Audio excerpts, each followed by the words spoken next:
complicado o no se vio nada de lo que preguntamos en el examen. No sé qué opinión tiene acerca del examen. ¿Me escuchan?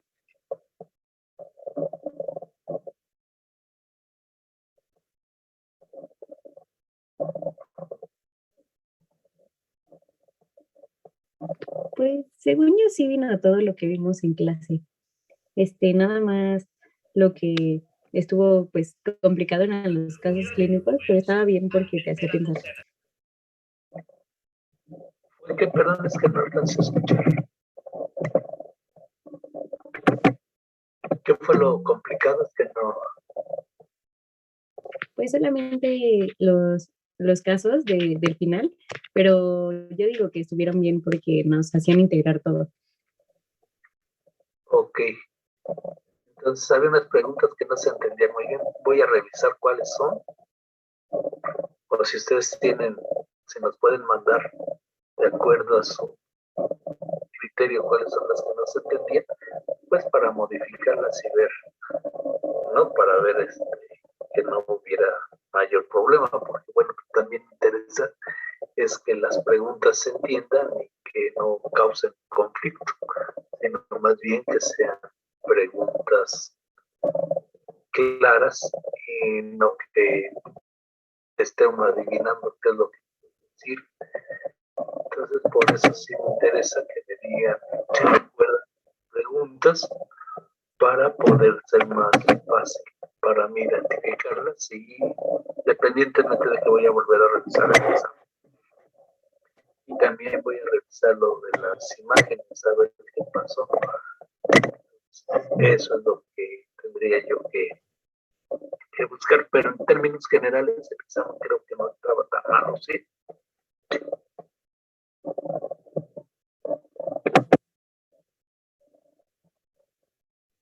No, estuvo bien. Ok, pues más o menos ya ustedes se están dando cuenta cómo se van a hacer los exámenes o ya tienen una idea clara de lo que se va a hacer en los exámenes. Y bueno, pues ya espero que en lo que falta de la semana, pues tenga yo acceso a sus calificaciones y que de acuerdo también a lo que pueda yo ver que haya habido errores en las preguntas y todo eso, pues en algunos casos, si hay necesidad, pues se eliminarán algunas preguntas que pudieran estar mal o que no estén en forma correcta y necesito revisarlo y entonces pues yo creo que les avisaré la próxima semana lo que pudiera ocurrir.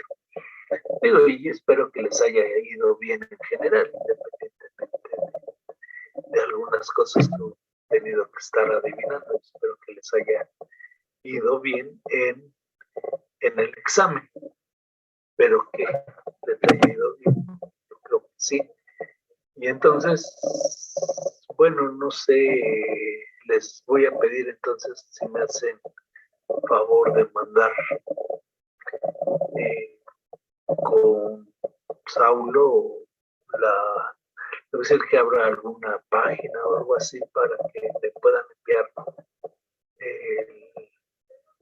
o a través de Facebook que me puedan enviar las preguntas que consideran o que consideraron que estaban mal planteadas, que no se entendían y modificarlas para modificarlas y tener las cosas en forma correcta. Eso es lo que les pediría yo para poder, para que tengan ustedes una calificación justa con respecto a lo que se está haciendo. ¿Qué les parece? Entonces espero en estos días que me envíen cuáles son las preguntas que consideren que están mal planteadas, modificarlas de tal forma que puedan ser útiles, ¿verdad? Entonces,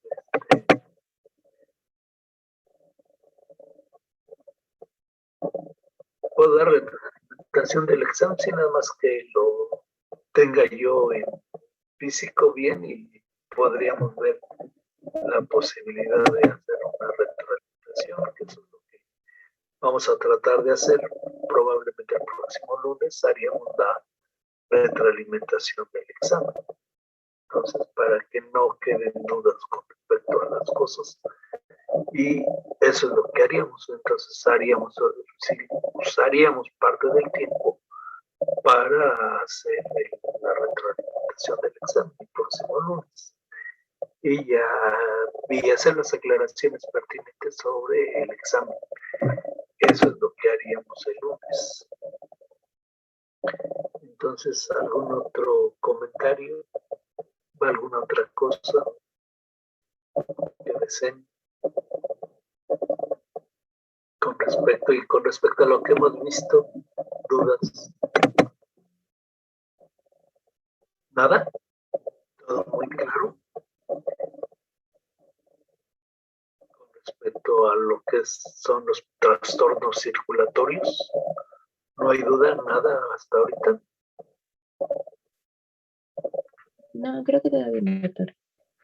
Ok, entonces vamos a continuar con otro de los temas, de los últimos temas que corresponde a la cuestión de trastornos circulatorios, que son los cuadros de choque. El cuadro de choque, que es algo muy, muy importante en lo que son los trastornos circulatorios. Entonces vamos a compartir pantalla. Vamos a compartir pantalla del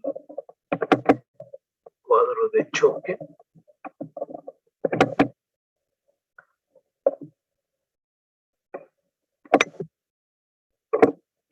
Entonces vamos a ver lo que es el cuadro de choque.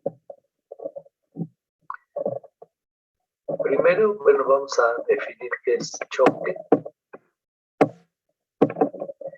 Bueno, el cuadro de choque, como ustedes saben, es un trastorno circulatorio y metabólico que puede ser desencadenado por una disminución del volumen sanguíneo circulante, o va a ser, en todos los casos va a estar caracterizado por esto, por una disminución del volumen sanguíneo circulante, y que se caracteriza por una mala irrigación a los órganos vitales, como es el cerebro y el corazón. Por lo tanto, también ello trae como consecuencia una disminución en la presión arterial y problemas en el retorno venoso.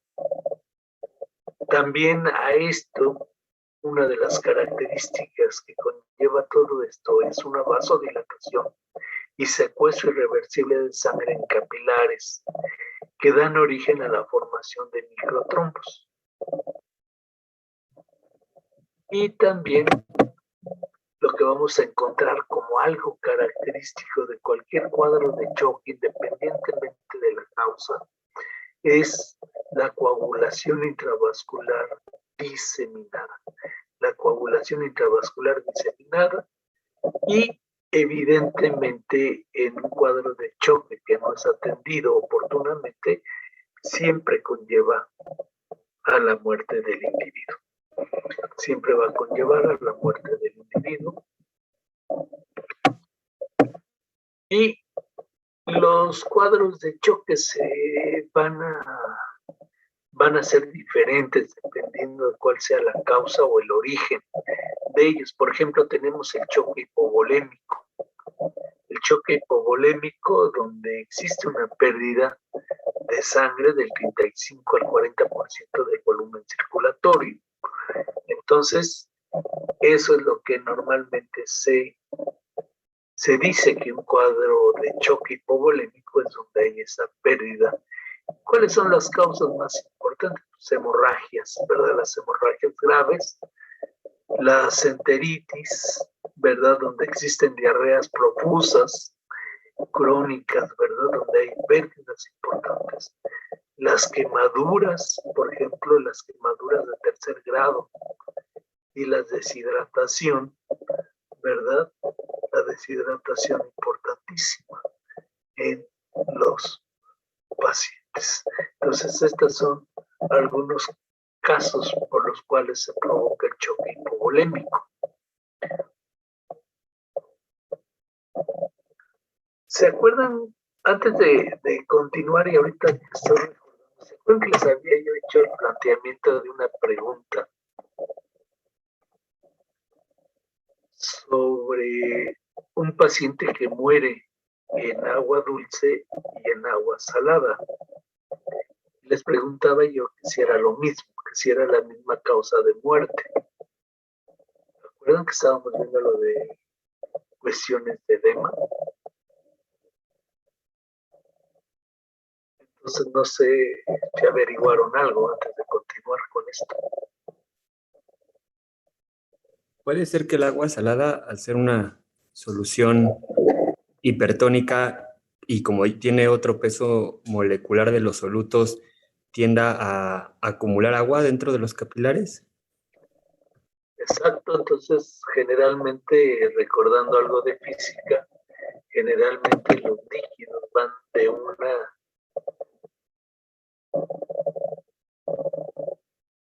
de un lugar de baja concentración a donde hay una alta concentración de sales, ¿verdad? ¿Y qué pasa, por ejemplo, con respecto a eso? Es con respecto a los que mueren. Entonces, las personas que mueren en agua salada, ¿cómo encontrarían los pulmones?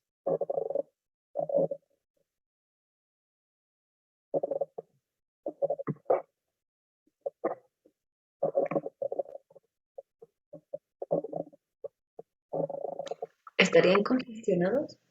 Estarían congestionados y llenos de líquido, ¿verdad? Porque todo el líquido que está dentro del organismo a nivel pulmonar van a pasar a la luz donde se encuentra el agua, que es el agua salada con altas concentraciones, ¿verdad? De solutos, en este caso de sal. Entonces, ahí el paciente va a morir por la gran cantidad de agua. En el caso de Hernández Millán Dulce, ¿qué es lo que leíste con respecto a lo de la atomicidad?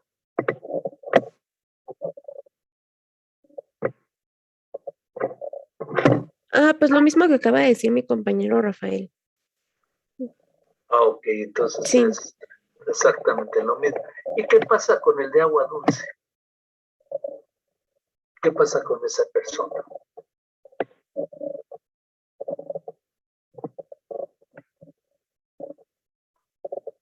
Porque en el de mar, si pasa todo el agua del organismo hacia los pulmones, y termina con los pulmones llenos de agua, y tanto del mar como del propio organismo.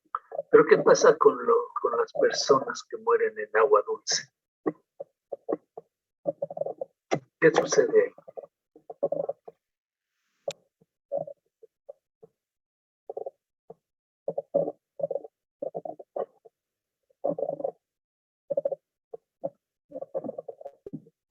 A ver, Rebeca, ¿qué es lo que... Bueno, yo recuerdo que decía que el agua, como era agua dulce, era un líquido hipotónico, entonces hacía que el agua pasara a través de la membrana y se producía hemodilución y Sí, el surfactante pulmonar ya no, o sea, perdía su capacidad, entonces había colapso alveolar y pues eso alteraba la ventilación, había pérdida de fusión del oxígeno y pues había hipoxemia. y hay algo otra cosa, por ejemplo, Daniela, ¿qué es lo que pasa cuando pasa el agua de los alveolos al espacio intravascular? ¿Qué otra cosa va a ocurrir? ¿Recuerdas? ¿Leíste algo? ¿Qué es lo que pasaba? O sea, hay una hemodilución importantísima. ¿Y qué pasa con esa hemodilución? ¿Alguien recuerda? ¿Ah? Eso yo solo leí que pues iba a causar hipovolemia, también te iba a disminuir el sodio, el cloro, el calcio y el magnesio y pues iban a colapsar. Ajá, entonces aquí hay algo bien interesante, ¿no? Aquí hay una hemodilución, hay una hipervolemia, no hay una hipovolemia, aquí hay una hipervolemia porque todo el líquido está pasando al espacio vascular y como bien dicen, se pierden muchos de los iones o se diluyen tanto y tenemos iones que son fundamentales para la contracción cardíaca, por ejemplo el potasio, el calcio, ¿verdad? Que son de los iones más importantes, aunque los otros no dejan de tener importancia. Al haber una hemodilución tan importante de todos estos iones, lo que va a suceder es que va a venir o va a provocar un paro cardíaco. Y entonces la persona que muere en agua dulce va a morir efectivamente por una falla cardíaca y obviamente pues evidentemente pues no va a poder respirar adecuadamente por el colapso en los espacios alveolares.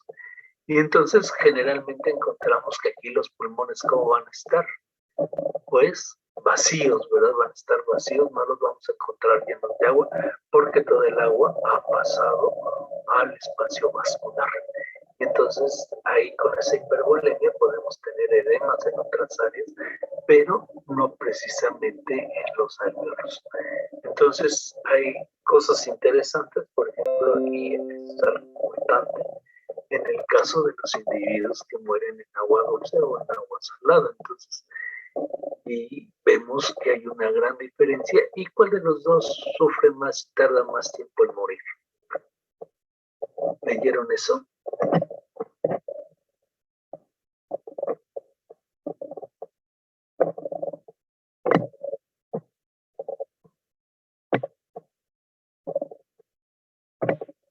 ¿Alguien leyó acerca de eso? ¿De qué paciente muere más rápido?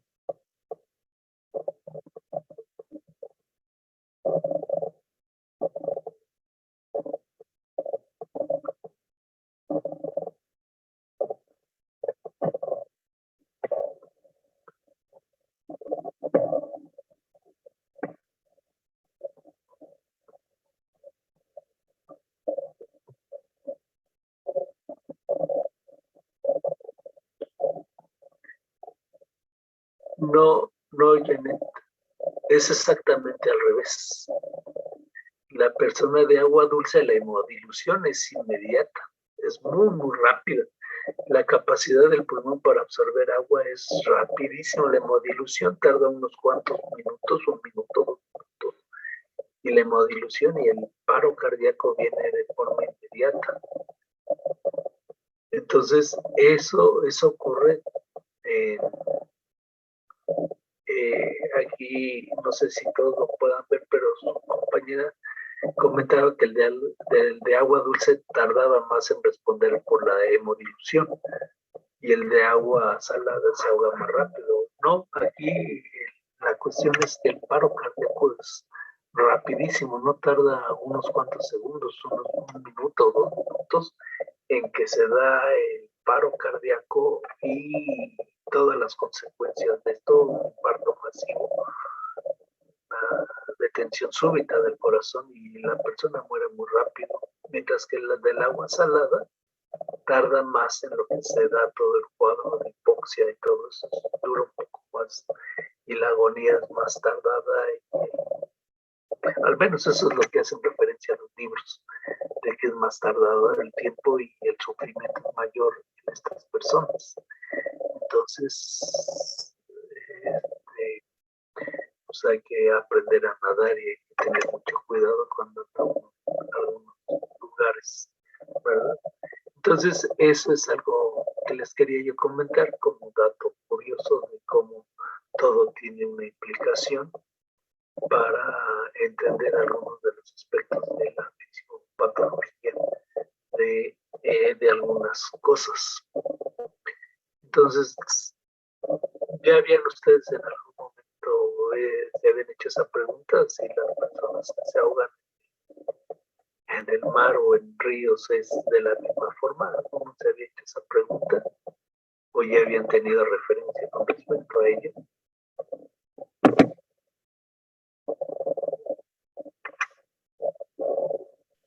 No, la verdad yo pensé que era igual, pero no sabía.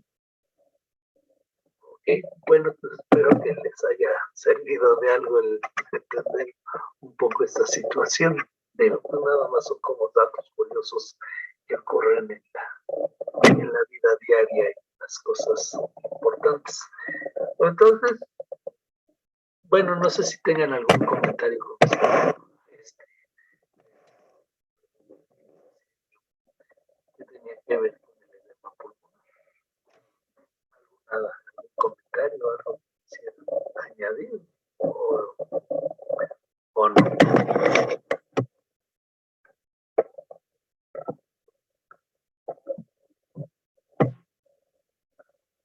Nada.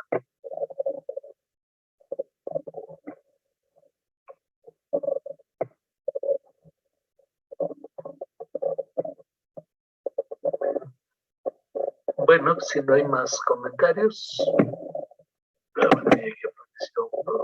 creo que no, ok.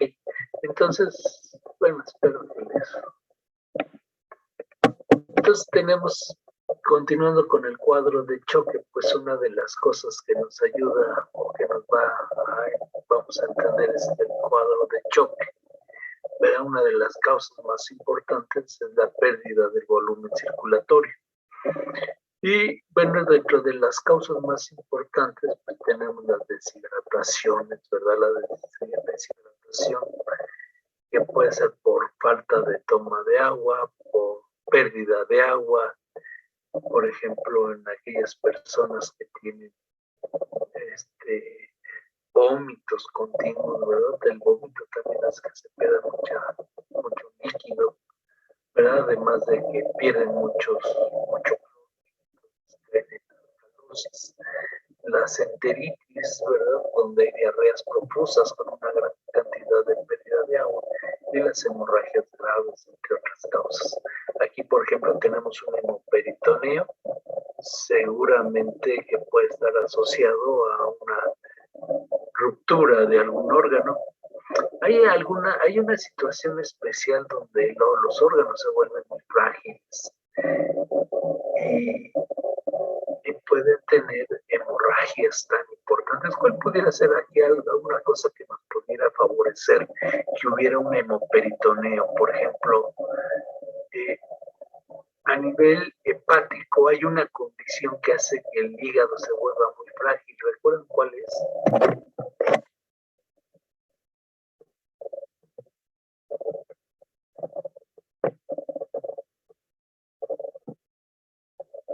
¿Recuerdan cuál es la causa? ¿Por qué el hígado se vuelve muy frágil y se puede romper fácilmente? Es cuando decimos que el hígado se vuelve friable. Por el depósito amiloide. ¿Vale? Por el depósito amiloide. No, no lo que están mencionando aquí en el chat. Es por el acúmulo de lípidos. La degeneración lipídica o la degeneración grasa es algo que puede provocar que el hígado se vuelva muy frágil y es algo que favorece que se pueda romper con cualquier traumatismo relativamente importante, pueda llegarse a romper.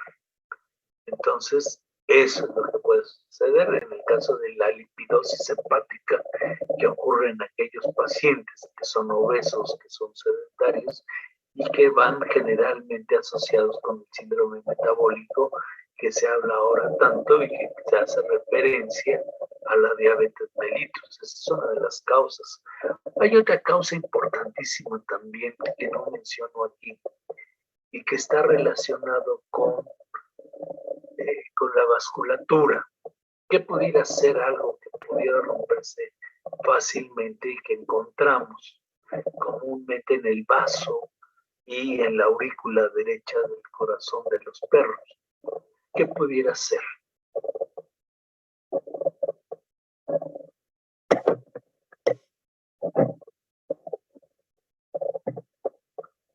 ¿Alguna idea?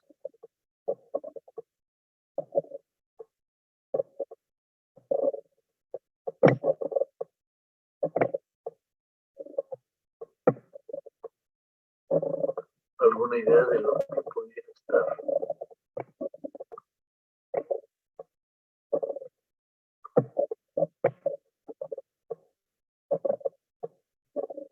Que pudiera causar problemas de choque hipovolémico en el vaso y en el corazón, en la aurícula. La linfa, no, la linfa no. Tiene que ver algo. Bueno, la ruptura, por ejemplo, del conducto, la linfa pudiera ser la ruptura del conducto torácico mayor, ¿verdad? O conducto del kilo, que se llama. Pues también por traumatismos, ¿verdad? Los traumatismos pudieran ser importantes sin que conlleven a un cuadro de shock por pérdida de la linfa. No, pero hay otra que está relacionada con los vasos sanguíneos. ¿Cuál sería?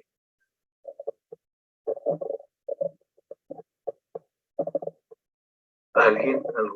Algo que tenga que ver con vasos sanguíneos y que pueda provocar hemorragias importantes.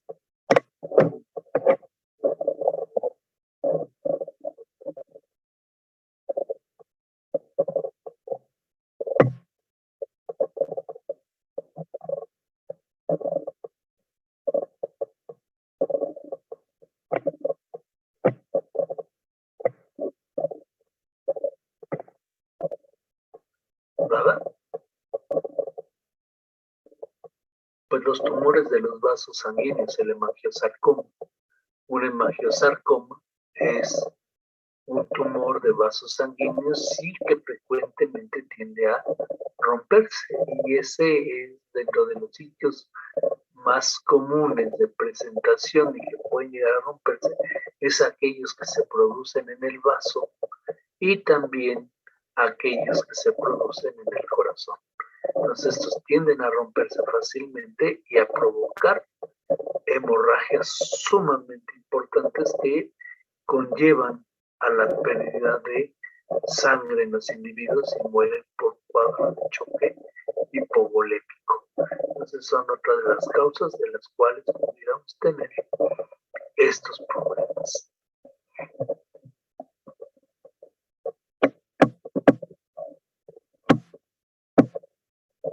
Después tenemos el choque de origen cardiogénico, es decir, de origen cardíaco. Y si bien en el choque cardíaco no hay pérdida de volumen sanguíneo, o no forzosamente tenemos, pero lo que sí hay es la incapacidad para el proceso circulatorio. Entonces, ustedes recuerdan, la definición pues es un trastorno que tiene que ver con la circulación, ¿verdad? Hay una falla y una baja de la presión sanguínea en forma importante y que no se puede mantener la presión sanguínea para satisfacer las necesidades del organismo, y tampoco hay un adecuado retorno venoso en el caso de la insuficiencia cardíaca. Entonces el cuadro de choque cardiogénico. También tenemos las arritmias, ¿verdad? Las arritmias importantes, una gran cantidad de enfermedades cardíacas que se agrupan en cardiomiopatías, y obviamente los infartos al corazón y también los tumores en el corazón, como puede ser un quimiodectoma o puede ser un rhabdomyosarcoma, ¿verdad? Que son muy raros, pero que pueden estar provocando daño al corazón. Y entonces esto nos origina que haya una insuficiencia circulatoria, aunque no haya pérdida del volumen sanguíneo, pero el corazón no va a satisfacer las demandas, sino que hay es un trastorno evidentemente circulatorio. Dentro de las causas de choque cardiogénico, además, por presiones al corazón, directamente al corazón, por ejemplo, la pericarditis, el hidropericardio, el hemopericardio, neoplasias y evidentemente también procesos inflamatorios. Aquí tenemos un caso de un corazón de cerdo que tiene sarcocistas. Cisticercocelulosis. Cisticercocelulose tiene una cisticercosis y vean la gran cantidad de parásitos de larvas que se encuentran en el corazón y obviamente una miocarditis también va a llevarnos a un choque cardiogénico. El choque neurogénico o vasogénico, ¿qué es lo que va a ocurrir? Pues aquí es cuando tenemos un daño directamente al sistema nervioso central. Vean aquí, por ejemplo, el daño en las hemorragias, un traumatismo craneoencefálico, como es lo que ocurre con la pistola de bolo oculto. Vean el traumatismo y la hemorragia, ¿verdad? Los traumatismos que ocurren comúnmente en estas situaciones. Vean aquí cómo se forma una hemorragia importantísima. Y finalmente lo que va a suceder es que este choque neurogénico está afectando. También lo que va a provocar es una vasodilatación periférica, lo que va a provocar evidentemente la caída de la presión sanguínea y entonces nos falla en el proceso circulatorio.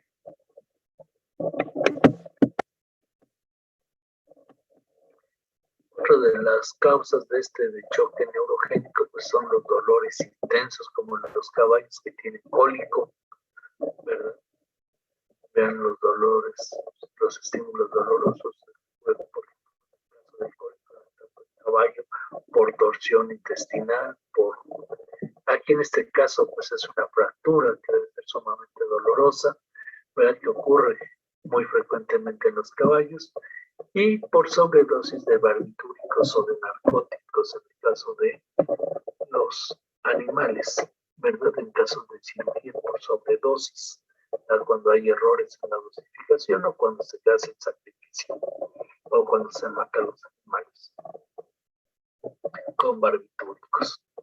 Entonces, el uso de narcóticos también puede provocar esto. Aquí, por ejemplo, el choque neurogénico también puede ser por miedo a estrés emocional, pero muy profundo. Y en el caso de electrocución, en el caso de los cerdos, donde se mueren por electricidad, ven, se sacrifican o se matan con electricidad, y entonces lo que provocan aquí es un desorden en el sistema nervioso central. Tenemos otro de los casos muy comunes, es el choque anafiláctico.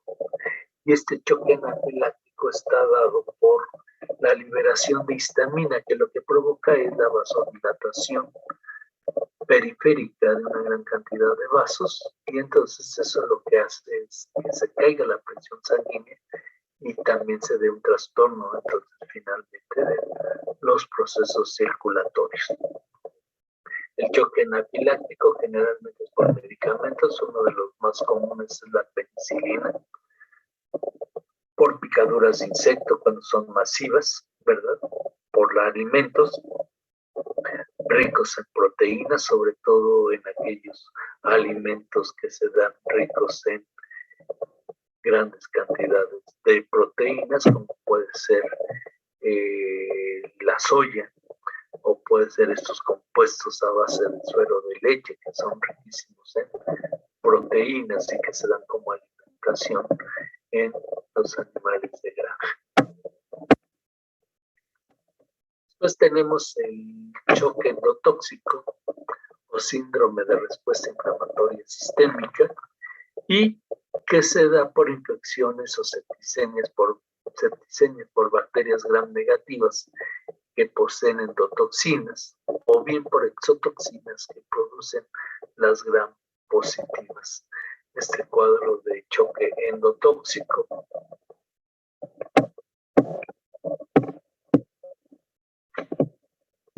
esos son los 5 cuadros de choque. Este endotóxico también puede ser un cuadro de choque tóxico, por ejemplo, también puede estar relacionado con el consumo de tóxicos. ¿Sí? El cuadro de choque por consumo de sustancias tóxicas.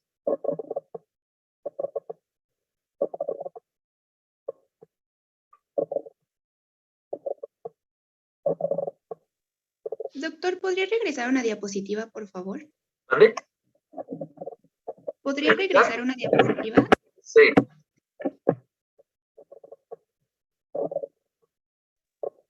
Listo, gracias. Es que se me fue el internet. Ok.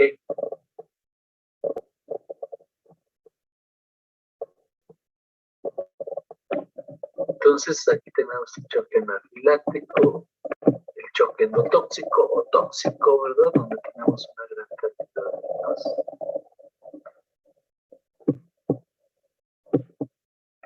Aquí, ¿qué es lo que ocurre? ¿Cuál es la patogenia de todo esto?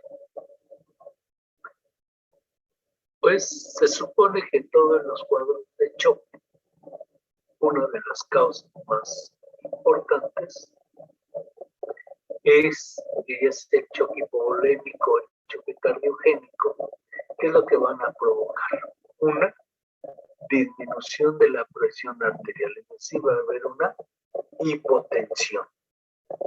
Entonces, esta hipotensión, pues quienes lo van a resentir rápidamente es el riñón que para poder filtrar la sangre, para hacer el ultrafiltrado, requieren de una alta presión sanguínea. Entonces, pues al no haber esa alta presión sanguínea, pues el riñón va a responder produciendo renina, la cual se va a ir a estimular la producción de angiotensinógeno para transformarse en angiotensina, y la angiotensina lo que va a provocar es la liberación de aldosterona para la retención de sodio y consecuentemente agua. Y entonces, ¿esto qué es lo que va a provocar? Pues que el paciente produzca poca orina, pero al producir poca orina, al final vamos a ver que va a provocar uremia. ¿Qué otra cosa va a suceder? Que la angiotensina también nos va a provocar vasoconstricción, ¿verdad? Periférica, nos va a provocar una vasoconstricción periférica. Por otro lado, también al disminuir la presión arterial, lo que nos va a provocar es una estimulación del seno aórtico y carotidio y además de la médula adrenal, la cual nos va a producir catecolaminas. ¿Cuáles son las catecolaminas? Adrenalina y noradrenalina, que lo que van a provocar es vasoconstricción. Y con esa vasoconstricción, además de que nos van a llegar a provocar taquicardia, ¿verdad? Como parte de la respuesta, nos van a incrementar la presión arterial. Se incrementa la presión arterial por un determinado tiempo. Y aquí, ¿qué es lo que va a suceder? Que probablemente se retorne a la normalidad. Pero si no, ¿qué es lo que va a ocurrir? Pero por otro lado, también ocurre que cuando se estimulan estos senos carotídeos y aórtico, ¿qué es lo que va a provocar? Que se estimule la hipófisis, y la hipófisis produzca hormona antidiurética y también nos lleve al desarrollo de oliguria. ¿Qué es lo que va a suceder cuando tenemos una vasoconstricción periférica prolongada? Que lo que va a provocar es que los tejidos resulten con isquemia, ¿verdad? Y esa isquemia, pues obviamente también se van a reflejar en el riñón y va a producir necrosis tubular y que nos va a afectar en gran medida la función renal.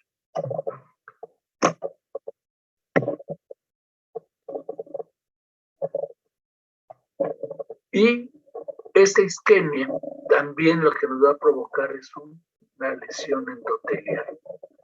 ¿Qué es lo que nos va a provocar esa lesión endotelial? Pues que con el paso del tiempo nos va a provocar una vasodilatación capilar. Esta vasodilatación capilar, pues lo que nos va a provocar es una estasis o secuestro sanguíneo y finalmente lo que nos va a llevar es a una hemoconcentración y coagulación intravascular diseminada. Esta estasis sanguínea o secuestro lo que va a provocar es que se incremente la permeabilidad vascular, exista diapéresis o salida de líquidos y hemorragias, y también nos favorezca la hemoconcentración.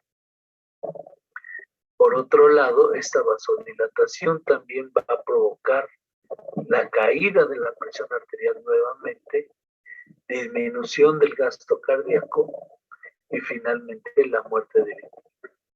Por otro lado, también siguiendo el esquema, la isquemia nos produce hipoxia tisular, glicólisis anaerobia y acidosis metabólica. Y la hipoxia tisular generalizada pues nos va a provocar disfunción orgánica múltiple. Y esto es lo que ocurriría comúnmente en estos pacientes. Por ejemplo, en el caso del choque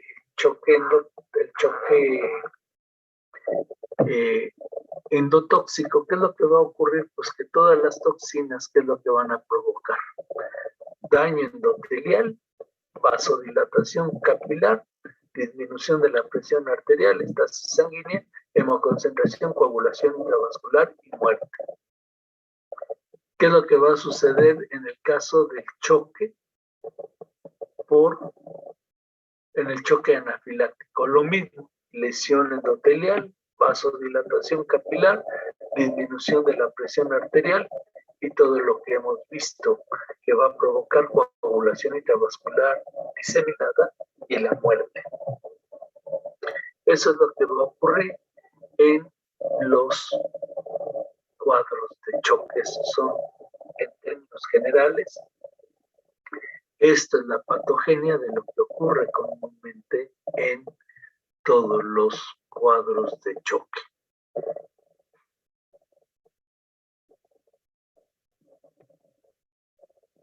Si recuerdan cuáles son los 5 del choque endotóxico, provoca daño endotelial, el choque anafiláctico, vasodilatación, el choque neurogénico. ¿Cómo afecta el choque neurogénico? Provoca el choque neurogénico. Aquí está, por ejemplo, aquí tenemos el otro cuadrito de choque, estimulación vagal, pérdida del tono vascular, hipotensión, hipoperfusión, hipoxia. En el cuadro anafiláctico, liberación de histamina y mediadores químicos, vasodilatación, hipotensión, hipoperfusión, disminución del gasto cardíaco y muerte. En el choque endotelial, en el caso del choque endotóxico, tóxico, lesión endotelial, activación del factor 12, vasodilatación, incremento de la permeabilidad, diapedesis y toda esta vasodilatación, finalmente estasis sanguínea, hemoconcentración, coagulación intravascular diseminada y la muerte. Entonces recuerden, traumatismos, neurogénico, traumatismos en sistema narcóticos, anestésicos y dolor intenso. Anafiláctico, pues todos aquellos alergenos que nos provocan daño, y el endotóxico en aquellos procesos sépticos, ¿verdad? Donde tenemos una gran cantidad. Coagulación intravascular diseminada. El CID es coagulación intravascular diseminada. Eso es lo que es el CID. ¿Qué lesiones vamos a encontrar en un cuadro de choque? Pues lo que vamos a observar comúnmente es congestión y edema pulmonar, y evidentemente vamos a ver espuma. Y también vean cómo hay una gran cantidad de hemorragias petequiales, porque cuando se da la coagulación intravascular diseminada, lo que se van es a consumir todos los elementos que evitan las hemorragias, es decir, se van a consumir todos los anticoagulantes, y entonces lo que va a provocar es que haya hemorragias en forma importante. También lo que vamos a encontrar, bueno, lo que habíamos visto es el edema pulmonar agudo. También podíamos ver aquí los trombos de fibrina, que son muy comunes. La congestión hepática, enteritis y colitis de tipo isquémico, porque no hay la irrigación adecuada.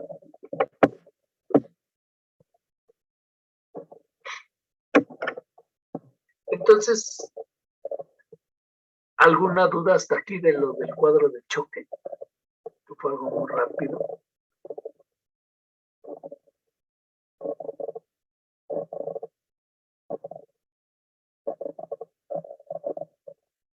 ¿Alguna duda? Ok, entonces vamos a ver. Entonces me pedían las imágenes, congestión y edema pulmonar y hemorragias importantes. El edema pulmonar agudo con formación de microtrombos de fibrina y la enteritis y colitis isquémica y congestión hepática al haber evidentemente pues una falla en el proceso circulatorio. Obviamente también puede haber edemas en otros tejidos. Por ejemplo, en el caso 1, ¿cuál pudiera ser el tipo de choque cuando nosotros damos penicilina? Anafiláctico. Pudiera ser anafiláctico, muy bien. Y en el caso del 2, ¿cuál sería la causa?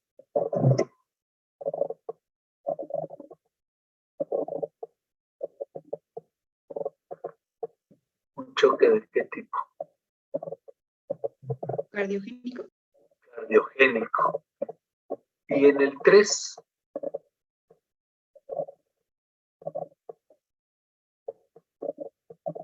Neurogénico. exactamente. El 4, Igual neurogénico, porque está sometido a estrés el animal, ¿no? En el 4. ajá, y en el 5,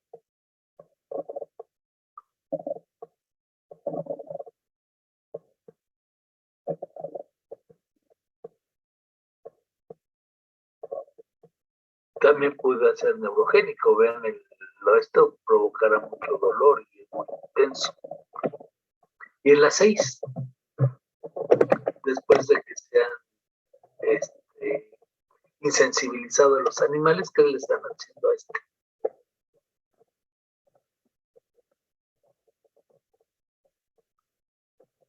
¿Qué le están provocando?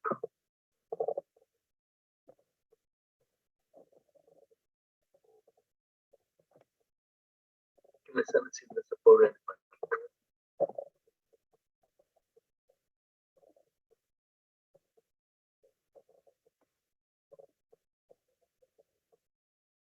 ¿Qué le están haciendo? Pues van a provocarle una hemorragia, ¿verdad? Lo están desangrando. Muy bien, lo están desangrando, entonces va a provocar un cuadro de qué tipo de choque.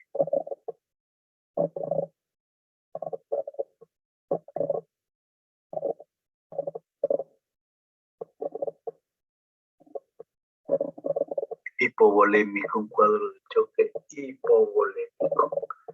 Entonces, generalmente así es como se matan en el rastro, va a través del desangrado. Una vez que son insensibilizados los animales, la forma de la muerte sobrevendrá por el desangrado. A ver, una pregunta. Si yo tengo un perrito que se le ha dado una gran cantidad eh, hay un tóxico o hay una sustancia que se utiliza como rodenticida, es decir, para matar los roedores, para matar ratas, ratones, y que contiene derivados de la dicumarina, ¿verdad? Que es un anticoagulante. ¿De qué morirá el animalito? ¿De qué cuadro de choque morirá cuando le damos una gran cantidad, en este caso de warfarina, ¿Qué es lo que va a ocurrir? Que es un derivado de la warfarina. Cuando le damos una gran cantidad de warfarina, ¿de qué morirá? ¿De qué cuadro de choque morirá este perrito?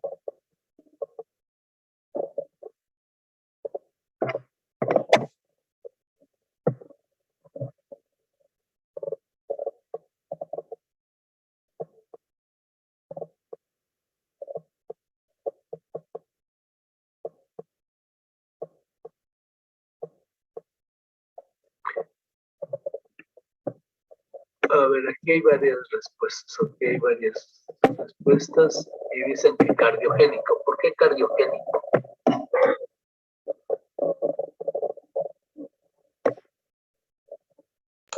Puede ser porque como va a haber problemas, bueno, perdón, como va a haber pues problemas para que fluya la sangre de manera normal, entonces va a haber una acumulación. Y en el choque cardiogénico usted nos dijo que se originaba porque había una presión sobre el órgano. Ajá, y entonces cuando nosotros, a ver si nosotros damos una gran cantidad de anticoagulantes, ¿qué sucede con la sangre? Si yo te doy un anticoagulante, ¿qué es lo que va a ocurrir comúnmente?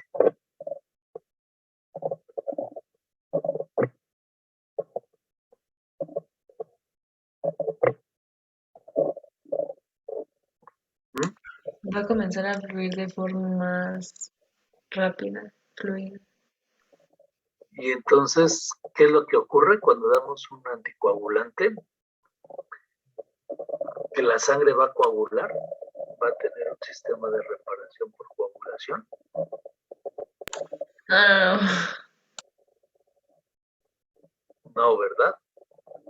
Aquí tenemos otra respuesta que dice que endotóxico. ¿Por qué endotóxico o tóxico?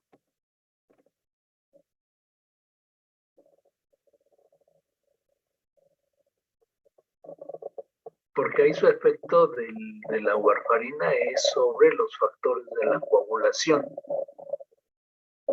Y entonces con la warfarina, ¿qué es lo que se estará provocando si no hay una adecuada coagulación de la sangre? ¿Qué es lo que va a ocurrir? ¿Qué es lo que va a ocurrir cuando damos anticoagulantes? De forma importantísima. ¿Qué es lo que nos favorece?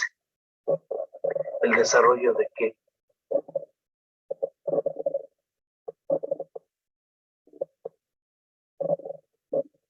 De hemorragias. Entonces aquí la cuestión, si este paciente o este individuo por cualquier situación se golpea donde hay fragilidad capilar, y entonces, ¿qué es lo que va a suceder? Pues efectivamente lo que nos comenta aquí es una hemorragia sumamente importante y entonces el individuo no morirá por cuadro tóxico, sino más bien por un cuadro de choque hipovolémico, cuadro de choque hipovolémico, ¿sí? Entonces, por eso es importante saber cómo actúan cada una de las cosas para saber cuál es la causa, como aquí bien lo mencionan, al no coagularse la sangre, cualquier traumatismo, cualquier condición, hay mucha fragilidad capilar, se rompen todos los capilares y vienen hemorragias muy, muy importantes y los animales mueren por choque hipovolémico, en este caso de la intoxicación por warfarina. ¿Queda claro lo de la intoxicación por warfarina? Que no es por un cuadro tóxico, sino más bien es por un choque hipovolémico, dado que la warfarina lo que provoca es coagulación intravascular. ¿Sí? Finalmente provoca hemorragias importantes, provoca grandes hemorragias el uso de la warfarina. ¿Sí? No un cuadro tóxico, sino más bien es un cuadro por esta situación. ¿Sí? Y si sobredosificamos con vitamina K, ¿qué es lo que nos va a provocar? Ovulación. Coagulación intravascular, ¿verdad? Nos va a provocar una coagulación intravascular importantísima. Y finalmente, entonces también se va a dar los últimos estadios y va a caer en un cuadro de choque. ¿Alguna duda hasta aquí de lo que es el cuadro de choque?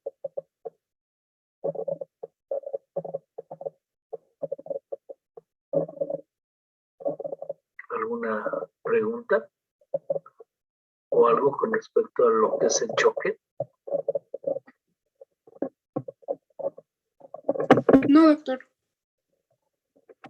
Vamos a ver esta otra. A ver, tenemos otra presentación. Vamos a ver. Es algo muy similar. Están todos aquí, ¿verdad? En la nueva presentación.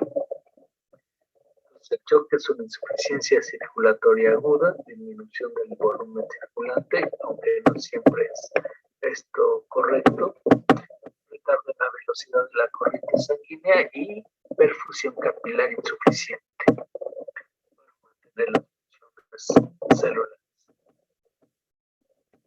Causas hemorragias graves, traumatismos o quemaduras, infarto al miocardio y embolia pulmonar masiva. Aquí estamos hablando de un cuadro de choque. Los tipos tenemos el cardiogénico, hipovolémico, el séptico, el neurogénico y el anafiláctico. Son los 5 cuadros de choque. Aquí tenemos ya el cuadro que hemos visto, ¿verdad? Anteriormente. Vean, finalmente lo que va a provocar es la disminución de la presión arterial, que nos va a llevar a la isquemia. Esta margen es un aumento de la presión. La vasoconstricción sí nos va a llevar a un aumento de la presión arterial momentáneamente, pero finalmente se cae la presión arterial, nos provoca isquemia, necrosis tisular y finalmente coagulación intravascular diseminada y la muerte de los individuos. Génico, falla cardíaca, miocarditis, insuficiencia cardíaca masiva, necrosis masiva, que en el caso de los infartos, y pericarditis. Acumulación de metabolitos, acidosis, hipoxia, lesiones vasculares e hipotensión son las consecuencias. Anticonductóxicos, septicemia, liberación de endotoxinas o vasotoxinas, lesión endotelial, disminución de la contractilidad del miocardio, liberación de sustancias vasodilatadoras y activación de la cascada de la coagulación, finalmente, que termina en coagulación intravascular como rasgo característico de cualquier tipo de choque.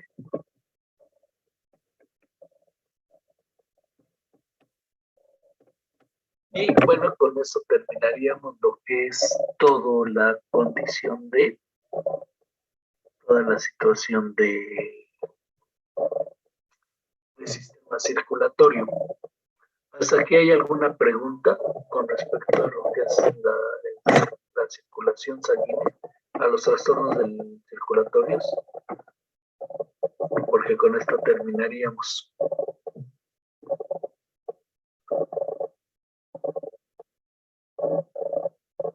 ¿Dudas? ¿Comentarios?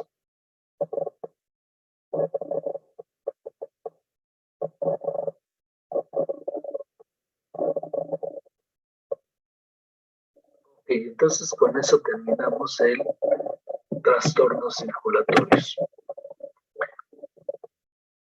El choque quirúrgico no existe, el choque quirúrgico no existe.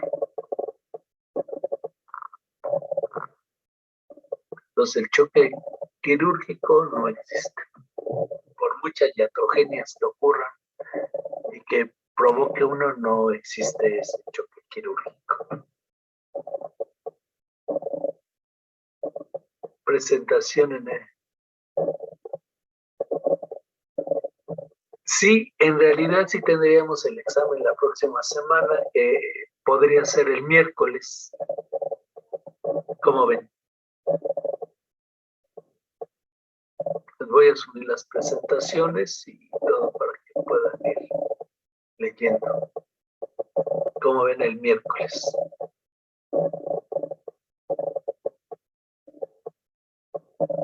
¿O lo prefieren el lunes?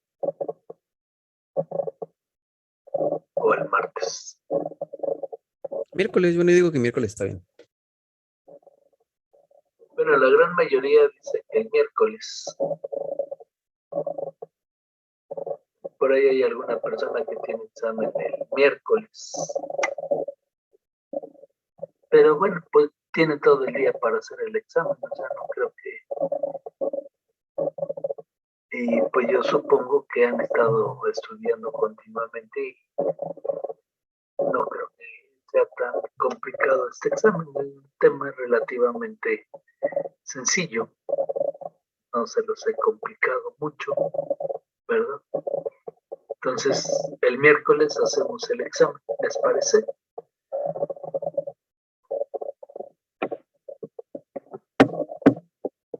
Bien, entonces vamos a comenzar con otro tema. Nada más que les voy a pedir que me den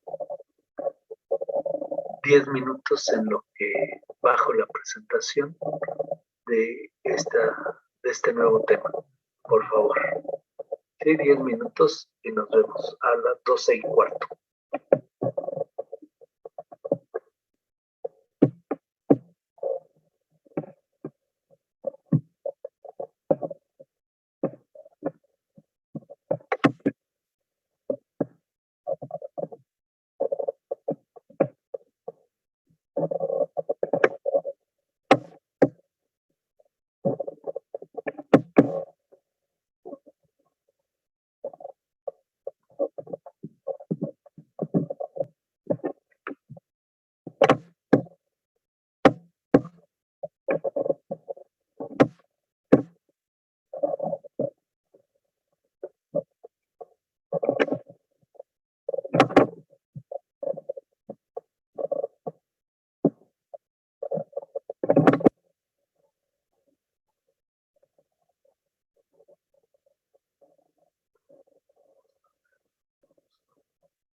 Hola, hola. Preguntan que si va a haber preguntas de los temas pasados. Pues yo creo que sí voy a incluir una o dos preguntitas nada más para que no dejen de repasar lo que ya hemos visto. Pero va a ser algo muy, muy sencillo. Entonces, vamos a... Sí habrá algunas preguntas, no muchas, serán poquitas, les comento. Entonces no se aflijan, no se preocupen. Creo que todo va bien hasta ahorita. No creo que tengamos mayor problemas. Podemos, entonces empezamos, ya están todos por aquí. ¿Listos? Sí, doctor. Sí, doctor. Bueno, pues vamos a comenzar con el siguiente tema, que es de uno de los más bonitos, uno de los temas más bonitos, así como para la medicina, la patología es una de las partes fundamentales de todo, la patología.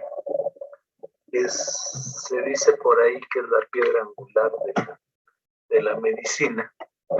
Y para la patología, pues uno de los temas fundamentales es la inflamación, es el proceso inflamatorio. El proceso inflamatorio, la parte fundamental de la patología. Entonces, pues vamos a comenzar con el proceso inflamatorio. Entonces aquí tenemos una presentación bonita de la Universidad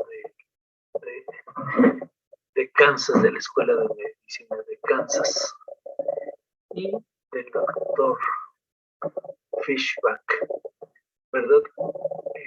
Es lo que vamos a ver lo que es el proceso inflamatorio en estos casos de inflamación. Entonces, vamos a definir inflamación. La inflamación es una reacción de los tejidos y de la microvasculatura a cualquier daño patológico. Entonces, esta reacción que ocurre a nivel tisular y en la microcirculación resulta de cualquier daño patológico, sea externo, sea interno, cualquier alteración, cualquier daño, cualquier cosa que le pueda provocar alteraciones a los tejidos, se va a dar el proceso inflamatorio. Y va a estar caracterizado por la generación o formación de mediadores químicos y el movimiento de líquidos y leucocitos del espacio intravascular al espacio extravascular. Eso es cómo se define el proceso inflamatorio. Entonces, hablamos de que es un proceso porque son una serie de pasos que se van a seguir durante el proceso inflamatorio. Entonces es una serie de eventos, por eso es un proceso, porque es una serie de eventos, ¿verdad?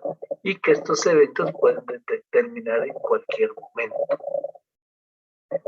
La inflamación está dividida en tres fases, una que es la del inicio, otra donde se amplifica y finalmente todo lo que se inicia tiene que terminar. Entonces tiene la iniciación, la amplificación y la terminación del proceso inflamatorio.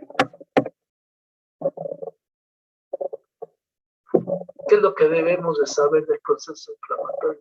Que los mecanismos fisiopatológicos son muy importantes para establecer diagnósticos. Otra de las cosas es que la amplificación de la respuesta inicial es la clave del proceso inflamatorio. La amplificación. Y la otra es que, otra de las cosas que se deben saber es que la inflamación va a persistir hasta que el estímulo que lo inició o que la desencadenó sea removido y los mediadores químicos que se han generado se desaparezcan o sean inhibidos, que se eliminen o se inhiban. También debemos recordar que la inflamación es potencialmente dañina y por lo tanto debe ser clínicamente, se debe de contrarrestar clínicamente, es decir, debemos saber en qué momento debemos detener el proceso inflamatorio.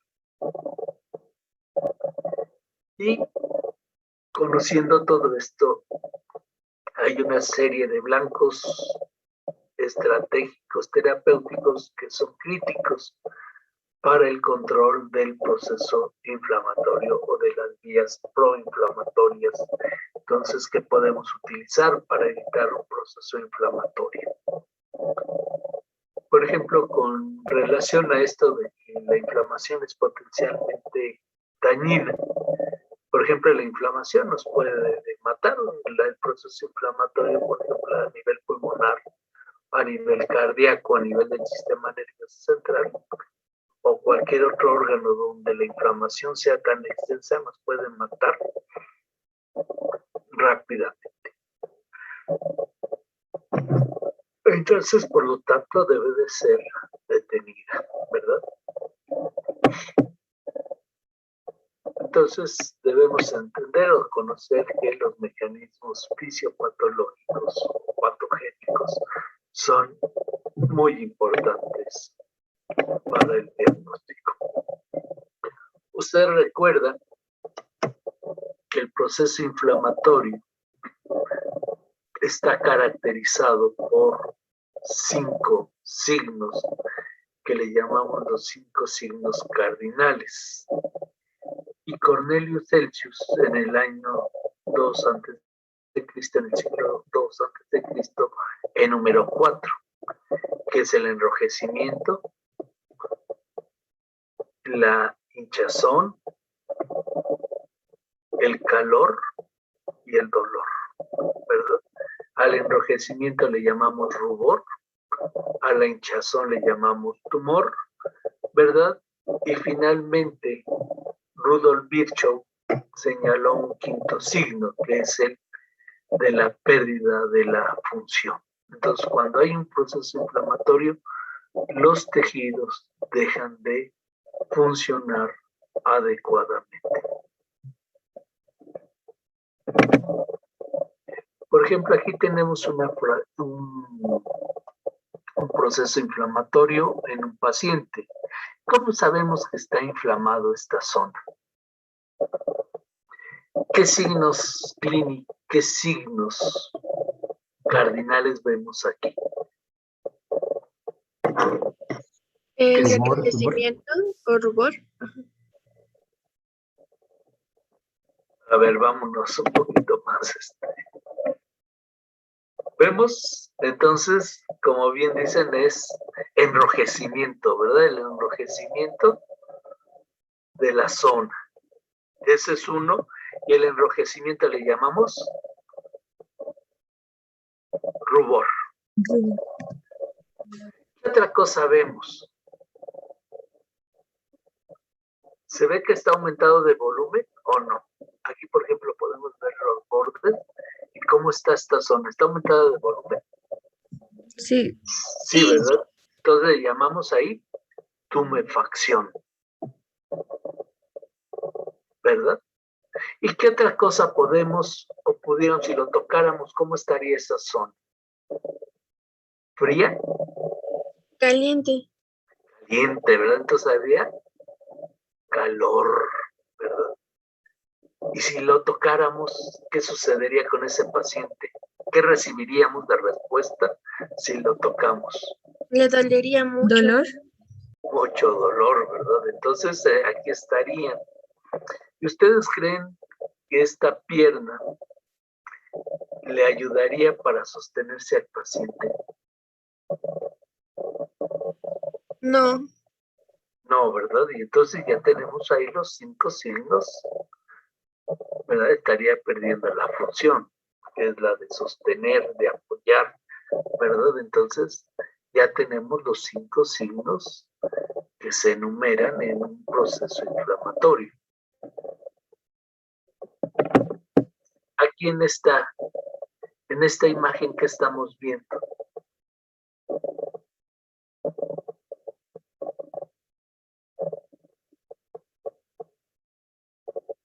¿qué estamos viendo aquí? una fractura. Una fractura, ¿verdad? Aquí estamos viendo la fractura que sufrió este paciente, ¿verdad? Esta es la causa que provocó el daño tisular. Aquí tuvo el daño tisular, un traumatismo probablemente. Esta una fractura, ¿verdad? Una fractura en pico de flauta, ¿verdad? Que le llamamos no expuesta. Y aquí, ¿qué vemos en este gamagrama? ¿Qué se imaginan que estamos en esta gamografía?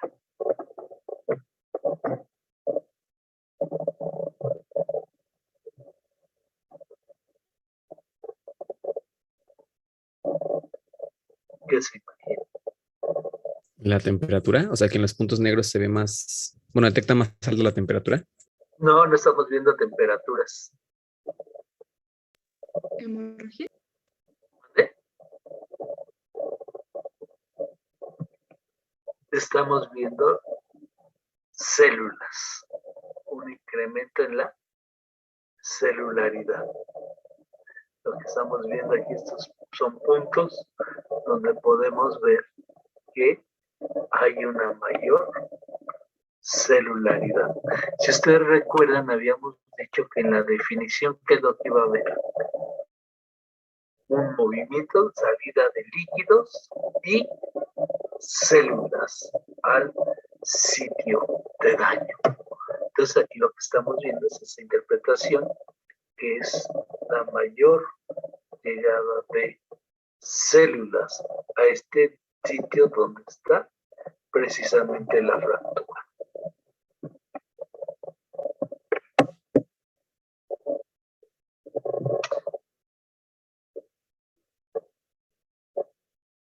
¿Cuáles son las fases de la inflamación? Bueno, la inflamación tenemos dos tipos, la inflamación aguda y la inflamación crónica. La que ocurre en forma inmediata, pues es evidentemente la inflamación aguda, que es la que vamos a ver en este momento. Vamos a tratar de empezar a entender algunas de las cosas. ¿Qué es lo que va a suceder en el inicio de la fase inflamatoria? Bueno, lo que va a haber es un estímulo que va a provocar cambios en la microvasculatura. Y esos cambios en la microvasculatura nos van a conllevar a la extravasación de líquidos. Es decir, va a haber salida de, que puede, dependiendo de qué tanto sean los cambios en la microvasculatura, si hubo ruptura de vasos sanguíneos, lo que vamos a encontrar es hemorragias importantes, que pudiera ser uno de los cambios, y si no, lo que vamos a ver es la salida inicialmente de líquidos y también de algunas células. Y también lo que vamos a ver, como bien dice, es la emigración de células blancas hacia el sitio del daño. También lo que vamos a ver es que tanto los mediadores solubles y células inflamatorias son activadas, y finalmente todo ello va a llevar a un proceso de amplificación. ¿Qué significa este proceso de amplificación? Que estos elementos, estos mediadores químicos que se empiezan a producir por unas cuantas células, van a hacer que lleguen en grandes cantidades. Empieza a ser un proceso de comenzar la producción en grandes cantidades de mediadores químicos que atraigan mayor cantidad de células inflamatorias para tratar de eliminar el agente, es decir, el estímulo inicial que provocó todo este daño. Y finalmente también puede haber una fase de terminación donde se pueden diluir los mediadores químicos, se pueden eliminar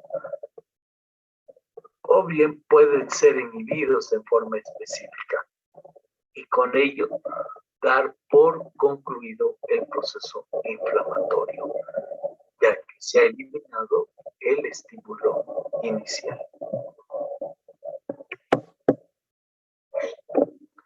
Ahora, como les comentaba, el proceso inflamatorio agudo también se puede continuar por tiempo indefinido porque no se logra eliminar el agente causal o no se eliminan los mediadores químicos, ¿verdad? Y entonces nos da origen a una inflamación crónica. Aquí en la inflamación aguda, una de las características, como ya hemos visto en la imagen inicial, es el acúmulo de líquidos y componentes del plasma en el tejido afectado. También lo que se va a dar es la estimulación de las plaquetas en forma intravascular y también lo que vamos a ver en esta inflamación aguda es la presencia de leucocitos polimorfonucleares.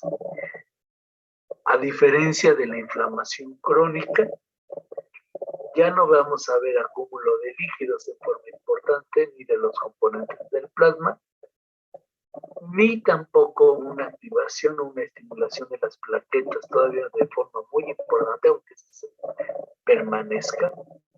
Lo que vamos a ver es básicamente el cambio de tipo de células.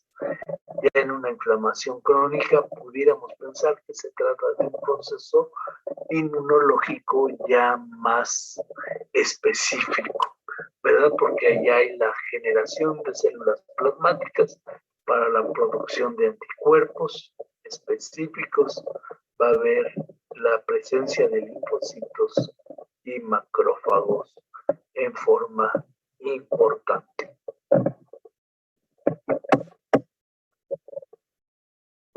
Entonces, la inflamación aguda puede resultar en una resolución, es decir, que se espera una resolución, que haya una solución a esta. Otra de las cosas que pueden resultar de un proceso inflamatorio agudo es la formación de abscesos.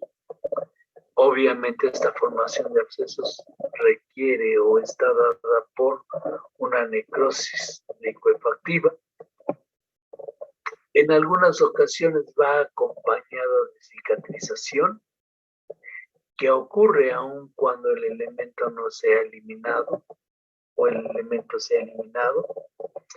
Y también puede haber inflamación persistente, es decir, que la inflamación persista, que esto ya le referimos como inflamación crónica, debido a una falla para eliminar el agente etiológico o la causa inicial de este proceso inflamatorio. O sea, que no sean, también puede ser porque no pueden ser eliminados completamente los factores que amplifican el proceso inflamatorio.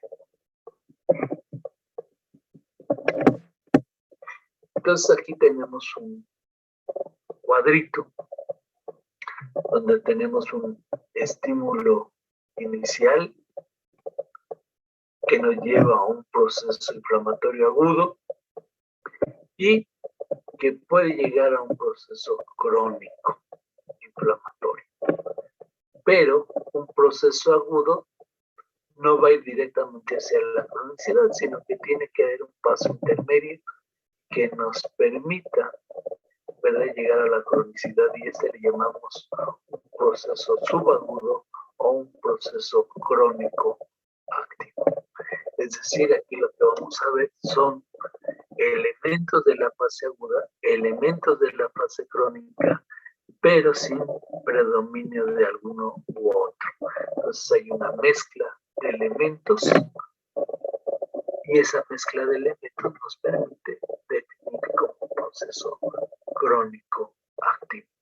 Entonces habíamos dicho que el proceso inflamatorio agudo nos puede llevar a la solución de la lesión y que esta solución o esta resolución de la lesión puede ir con fibrosis. Y la otra cosa que puede suceder en el proceso inflamatorio agudo es la formación de abscesos. Y estos abscesos generalmente son encapsulados con un proceso fibroso, por una cápsula fibrosa. Entonces, este es un cuadro de lo que puede ocurrir o es una dinámica de lo que ocurre en el proceso inflamatorio.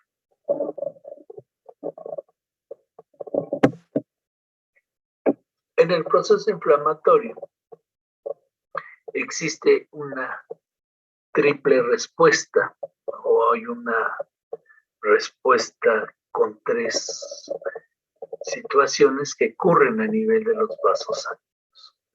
Esta triple respuesta o esta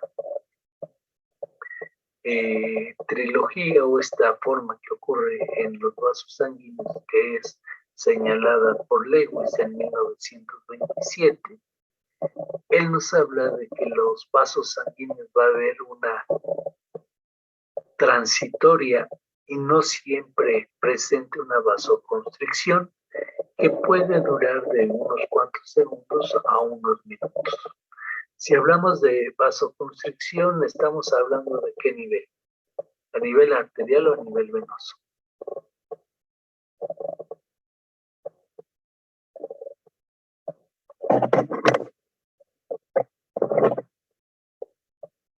¿Arterial? Sería a nivel arterial. Muy bien, entonces va a haber una vasoconstricción transitoria y no siempre presente de los arteriolas. Lo que sí vamos a encontrar siempre va a ser una vasodilatación de las arteriolas precapilares. Va a haber una vasodilatación de las arteriolas precapilares y finalmente lo que va a ocurrir va a ser una estasis y marginación con un incremento en la permeabilidad de las células sanguíneas en los vasos venosos. Entonces va a haber una estasis y marginación con incremento de la permeabilidad en estas situaciones. Normalmente este tipo de situaciones ocurren en las vénulas que tienen 20 a 60 milímetros de diámetro, es decir, en las vénulas postcapilares. Esto ocurre en las venas de estasis y la marginación.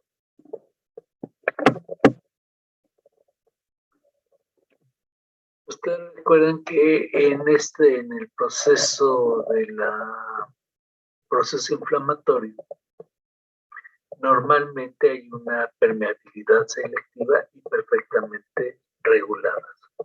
Sin embargo, en el proceso inflamatorio hay una alteración en la anatomía y la función de la microcirculación que se encuentran dentro de los cambios tempranos en los tejidos dañados y que promueven la acumulación de líquido en los tejidos. Entonces, en el proceso inflamatorio va a haber una alteración en la microcirculación, es decir, afecta a las arteriolas precapilares, los capilares y las vénulas postcapilares como parte de las respuestas tempranas en estas condiciones.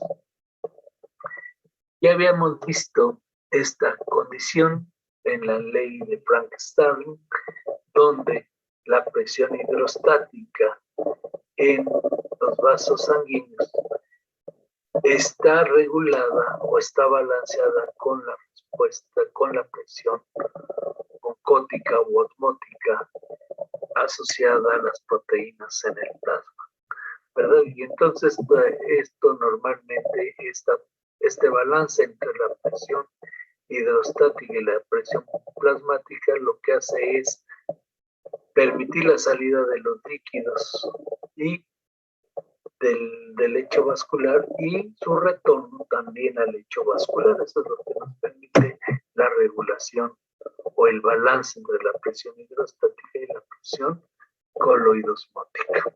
¿Sí? Entonces eso ya lo habíamos visto y eso es lo que nos va a permitir cuando hablamos de la edema. Recuerden aquí la presión hidrostática, siempre hemos dicho que va a permitir la salida de los líquidos, ¿verdad? Con una pequeña cantidad de proteínas o con una baja presión, mientras que la presión osmótica u oncótica, que está dada por las proteínas plasmáticas, básicamente la albúmina, van a favorecer el regreso de los líquidos y que una parte de estos líquidos que se mantienen van a ser eliminados o no se va a permitir que se acumulen en el espacio intersticial porque interviene ¿quién? ¿Quiénes intervienen? Los capilares linfáticos. Los capilares linfáticos, muy bien, los vasos linfáticos son los que van a evitar esta situación.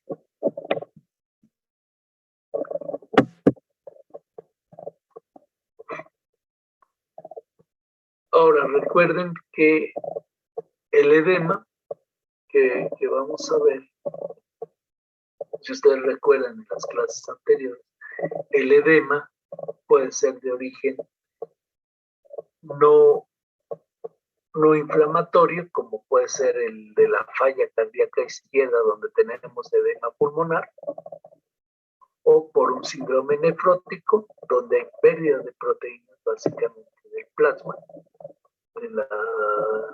del plasma de la albúmina, ¿verdad? Del plasma, entonces se pierde la albúmina y entonces en este síndrome nefrótico es una característica, es la pérdida de albúmina y entonces hay una disminución de la presión oncótica u osmótica y entonces pues el líquido no puede regresar al espacio vascular. En el caso de la presión, cuando se incrementa la presión hidrostática intravascular, lo que hace es se favorece la salida de una gran cantidad de líquidos y entonces pues esos líquidos que salen en demasía no pueden regresar en forma importante, igual de la misma manera a través de las vénulas. Mientras que el edema de origen inflamatorio, ¿verdad? Y ese edema de origen inflamatorio habíamos dicho que le llamábamos ¿cómo? ¿Recuerdan cómo le llamábamos al edema de origen inflamatorio?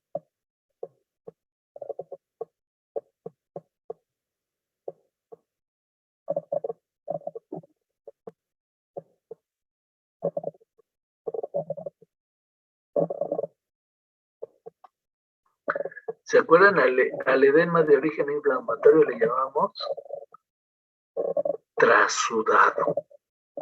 Y al edema de origen inflamatorio le llamamos ¿cómo?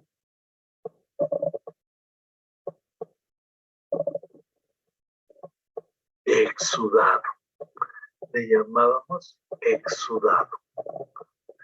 Entonces, el edema de origen inflamatorio es un daño irreversible, directo, sobre todos los vasos sanguíneos. También en este edema inflamatorio tenemos un cambio de la permeabilidad, un incremento en la permeabilidad vascular, ¿verdad? Y que se da por efecto de los mediadores químicos sobre las vénulas postcapilares. Entonces, este importante cambio en la permeabilidad se va a dar sobre las vénulas postcapilares asociados a los mediadores químicos. Entonces, el edema de origen inflamatorio es un trasudado ¿verdad? Donde se incrementa la proteína, la presión hidrostática.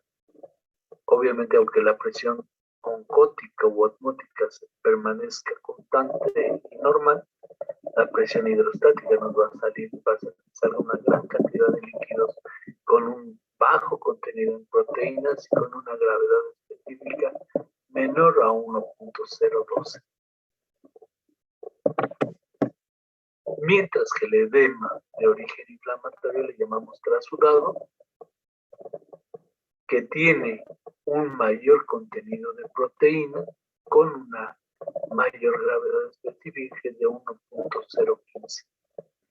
Aquí también tenemos que hay un incremento de la presión hidrostática y una disminución de la presión osmótica debido a que hay un mayor contenido de proteínas.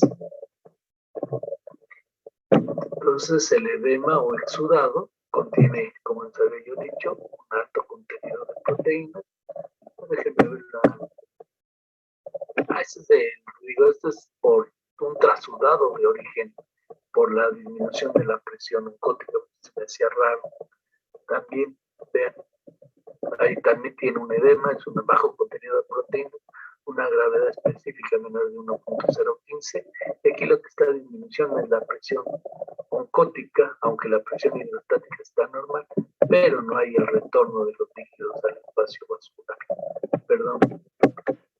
Entonces aquí tenemos lo que es la inflamación, el proceso inflamatorio es el edema, le llamamos exudado, un alto contenido en proteínas, una gravedad específica mayor a 1.015, ¿verdad? Y donde vemos que hay la salida de células a través de la diapedesis. ¿Qué es lo que significa cuando hablamos de diapedesis?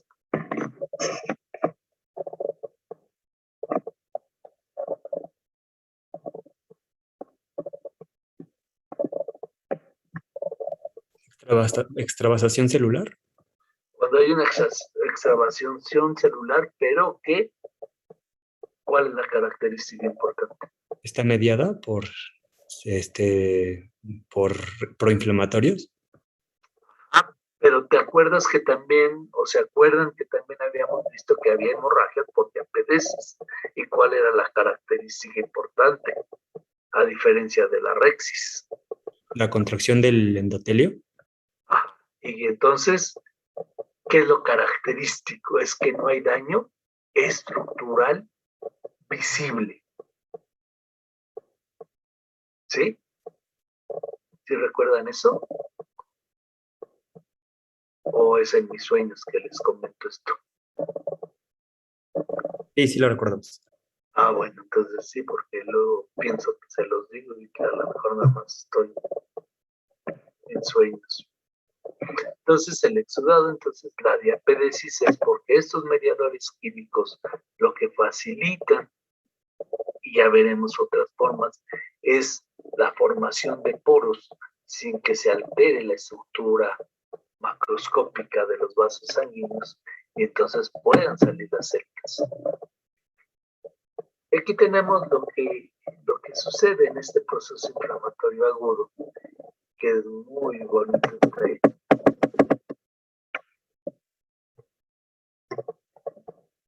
Para entender esto, para entender todo esto, primero tenemos que recordar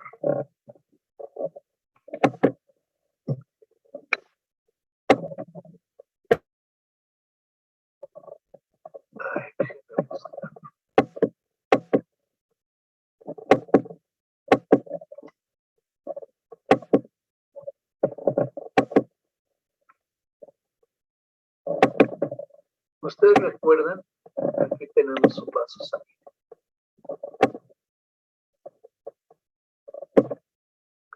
Aquí tienen nuestras células endoteliales.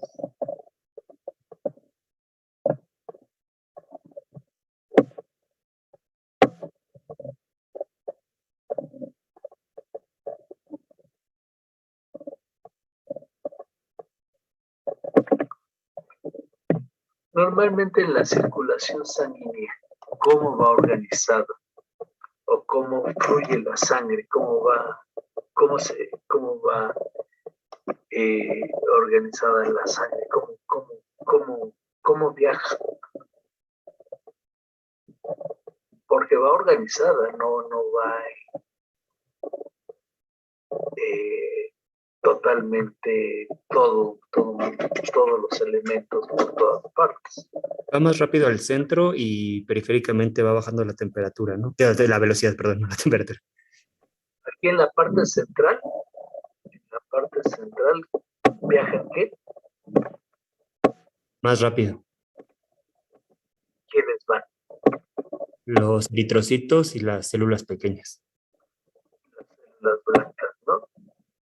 Van todas las células, todos los elementos figurados van al centro. Y en la periferia, ¿qué va? El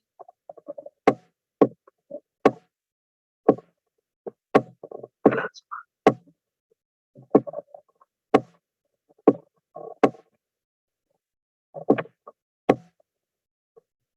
¿Verdad? Eso es lo que ocurre normalmente, el plasma va a la periferia. Y los eritrocitos en la parte central. Y eso es como van organizados normalmente en el flujo sanguíneo, así van organizados los elementos. ¿Por qué es importante que vayan así organizados? Para que no choquen con las paredes, se activan los factores de coagulación. Efectivamente, porque si las membranas celulares estuvieran constantemente rozando sobre la pared endotelial, efectivamente se estaría activando. ¿Qué factor? Si hay un daño endotelial, ¿qué factor se estaría provocando? Se estaría activando.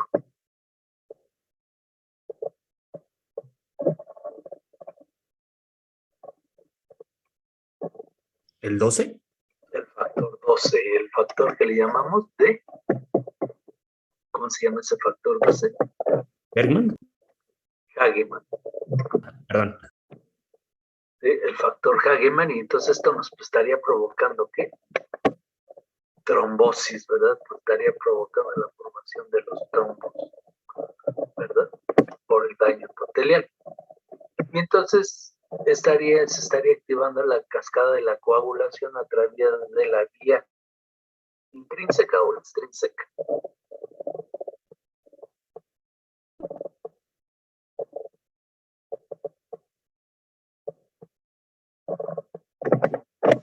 En este caso particular.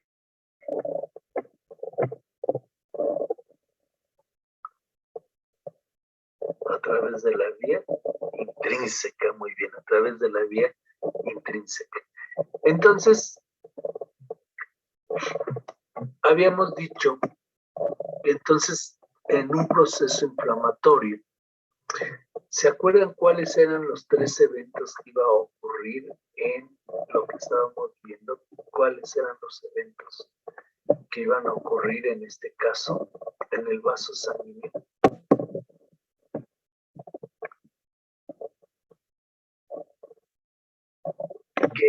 ¿Qué cambios vasculares iban a ocurrir en el vaso sanguíneo? ¿Aumenta en la permeabilidad? Uno de ellos va a haber incremento de la permeabilidad. ¿Y qué más iba a ocurrir? Dijimos que había 2 cuestiones a nivel arteriolar.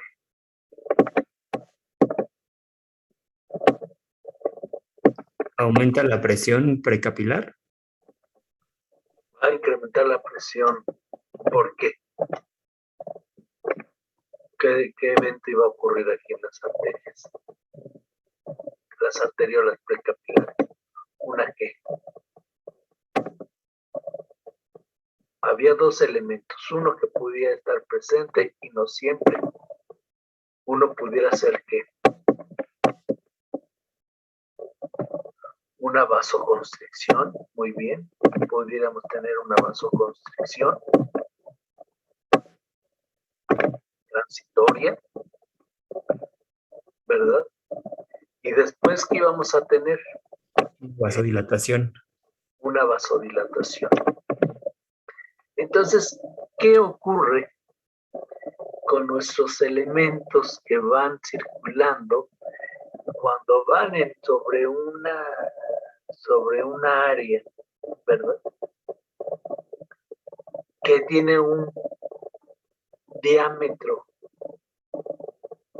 determinado y de repente se abre? ¿Qué sucede? ¿Qué va a suceder ahí? ¿Qué ocurre con la presión sanguínea? ¿Incrementa o baja?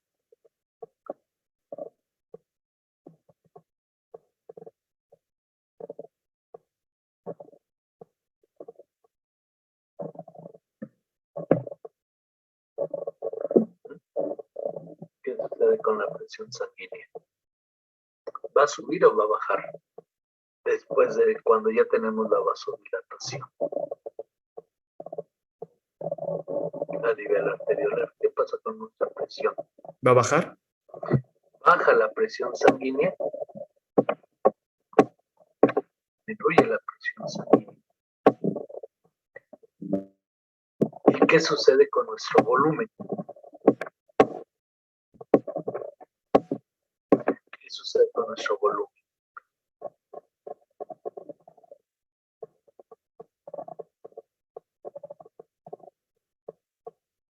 ¿Disminuye o baja el volumen?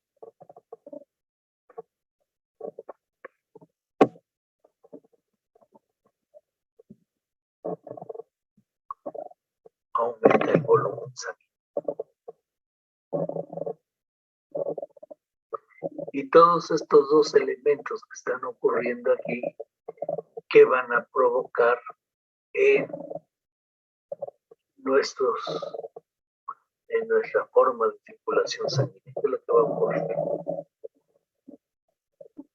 Seguirán viajando en la misma forma. Se desordenan, ¿no? ¿Vale? Va a haber un desarreglo. Entonces, ¿qué es lo que va a ocurrir? Que ya los glóbulos blancos van a intermezclar con el plasma, ¿verdad? Ya cada quien va a ir por donde quiere y donde puede, ¿verdad? Entonces va a haber un desarreglo en esta situación. Y entonces aquí, al bajar la presión sanguínea, ¿qué va a suceder con esa velocidad de movimiento? ¿Se va a mantener, va a aumentar o va a bajar? Va a disminuir. Va a disminuir la velocidad, ¿verdad? Entonces también disminuye la velocidad. La velocidad. Y esto que va a traer como consecuencia, pues es un rearreglo, un reacomodo de todos los elementos que viajan en la sangre. ¿Y eso con qué finalidad? Para que interactúen las células blancas con el endotelio. Exactamente. Entonces, eso es lo que va a permitir que las células blancas empiecen a marginarse. ¿Qué significa que se marginen?